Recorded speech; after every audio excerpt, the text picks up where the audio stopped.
wide but very important. We could have a wide week, but our little data will be a station. As I mentioned about the outlook, in February, market will be driven by inflation and rates. This makes focus maybe on US, UK, and New Zealand inflation numbers to guess the central bank's reaction in their next meetings. We should also follow the British and Australian labour market data. Let's review the most important events and data in the week ahead with me, Ahura, and experts. Number 1, Japanese GDP. The consensus forecast for quarter 4 GDP is to rise 0.5% quarterly and 2% annually. Expected data should show some growth compared to the previous quarter and effectiveness of BOG also a dovish pulse. However, the underlying details of quarter 4 GDP could be mixed, reflective of an economy that didn't improve with the same shape in all sectors. The main driver of this quarter's GDP could be retail sales and exports. That expected data must help the Japanese yen to gain some strength against its costs. Number 2, UK labour market. The head of Wednesday's Consumer Price Index, UK labour market data will be very important. Identical to US and Euros, we expect a strong labour market in the United Kingdom as well, with unemployment rate unchanged at 2.7% and 40k newly employed in December, while average earnings, including bonuses, are expected to increase by 6.2%. These expected data will favor pound sterling. Number 3, US inflation.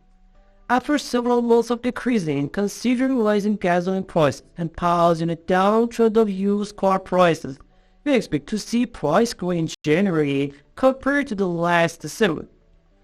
Market participants can take it as a signal of a new wave of inflation rising, which can increase the chance of another rate hike in next 2 FOMC meetings. That would not favor the US stock markets. Number 4, UK inflation. Solid UK Consumer Price Index and core inflation are expected to ease for January, and UK seeing that has escaped recession in 2022. Inflation is still too high and expected to stay above 10.2% annually.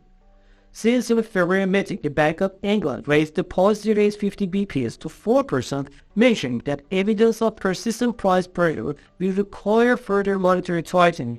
We can expect continuing the rate hike policies, which will hold the pressure on the UK stock markets. Number 5, US retail sales and industrial production.